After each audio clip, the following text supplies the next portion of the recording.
अस्सलाम वालेकुम, hope you all are fine doing well. आज की वीडियो में हम बात करेंगे शेक्सपियर के सोनेट की। शेक्सपियर के बहुत ही मशहूर सोनेट जो कि 154 हैं, उनमें से ये एक बहुत ही इम्पोर्टेंट सोनेट जो कि वक्त के बारे में उन्होंने लिखा था। इसका नाम है like as a wave make towards a pebbled shore by William Shakespeare. So without delay let's start the sonnet. Before moving toward the text of the sonnet, let me tell you that this was the sonnet that was published in 1609, and these are the sonnets that are devoted to the young and beautiful man whose identity uh, remains unknown, and this was named as the Fellow Youth. And this particular poem is one of the Shakespeare's best poem, as this poem explains the themes of the time, youth, age, and the pattern that is being followed is AB, CD, CD, EF, and GG. So without delay, let's start the poem. Poet says that like as a waves makes toward the pebbled shore, जिस तरह पानी की लहरें जो है वो payable शोर, मतलब पेबल कहते हैं छोटे छोटे जो पत्थर होते हैं शोर पे, उस तरह के शोर की तरफ जब मूव करती हैं, यानी पानी की लहर जब पत्थरों में पड़ती है, so do our minutes hasten to and.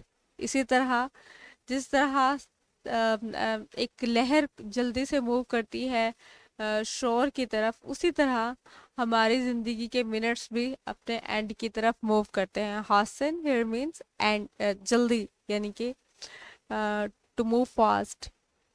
Each changing place with that which goes before, और हर मर्तबा ये अपनी जगह रिप्लेस कर लेती है, मतलब एक जो मिनट गुजर जाए वो दोबारा कभी भी वापस नहीं आता। In sequent toil all forward do contend. Sequent toil here means to say that, sequent toil का मतलब है कि एक सीक्वेंस से आती है और दोबारा वापस नहीं जाती, मतलब टाइम जो एक मर्तबा गुजर जाए वो दोबारा नहीं मिलता। Nativity once in the main of the light.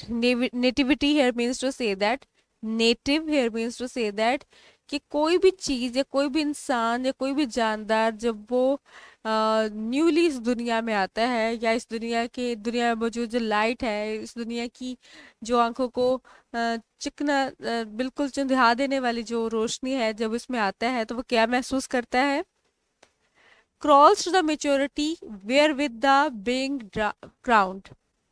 जब बच्चा इस दुनिया में आता है, पैदा होता है, तो वो Aahista Aahista, crawl here means के ग्रेजुअली, स्लोली, वो घुट्टों के बल चलता हुआ, ग्रेजुअली यहाँ पर वो मुहावरत ने इस्तेमाल किया है, किसकी तरफ मूव कर जाता है? अपने यूथ की तरफ मूव कर जाता है। और ये वो टाइम होता है जब उस पर वक्त जो है क्राउन उसको पहनाता है, मतलब उसके पास चीज़ों की बहुतात होती है, बहुत उसको इज्जत, बहुत ज़्यादा उसको चीज़ें ऐसी मिलती हैं जो कि नेचर उसको सारी चीज़ें प्रोवाइड करती हैं। Crooked eclipses against his glorified, और ग्रेजुअली एक टाइम आता है, here crooked which means to say that, कि जब चीज़ें बेंट होने लग जाती हैं, यानी कि जब वो फिर बढ़ापे की तरफ मूव कर जाता है। What has happened at that time?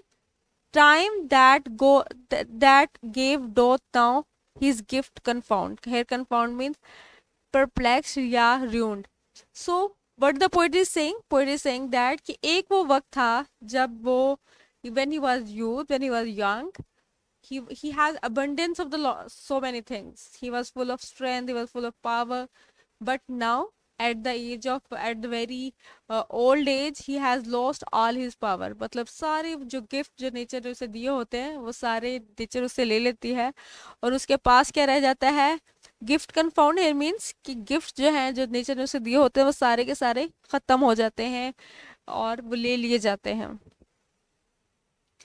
Time doth transfix the flourish set on youth. So ये वक्त ही तो है जो कि एक जो यंग एज है उसमें से इंसान को दूसरी तरफ ले जाता है, मतलब उसको बुढ़ापे की साइड पे ले जाता है।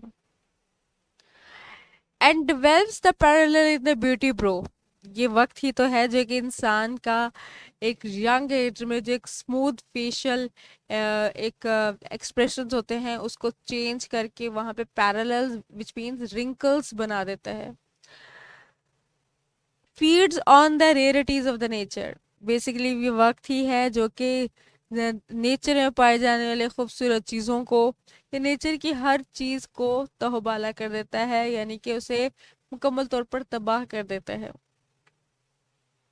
And nothing stands but his scythes to move, उस वक्त कुछ भी नहीं रहता, यानी वक्त कुछ भी रहने नहीं देता सवाए scythe here means to say that कि वो कटर जिससे वो सारी चीजें काटता रहता है, यहाँ पे मेटाफोरिकली यूज हो रहा है।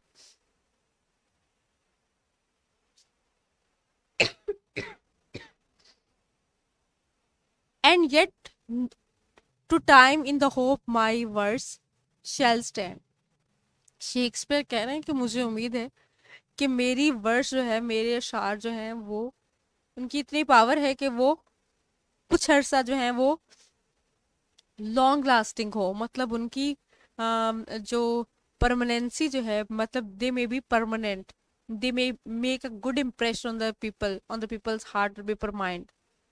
Y? Because praising thy worth, क्योंकि पोइट कह रहे हैं क्योंकि मेरी, मैं खुद किसी चीज़ की तारीफ नहीं कर रहा, मैं किसी ऐसी चीज़ की तारीफ नहीं कर रहा जो ख़त्म हो जाएगी, मैं तो वक्त की तारीफ कर रहा हूँ, वक्त की क्वालिटीज़ बयान कर रहा हूँ।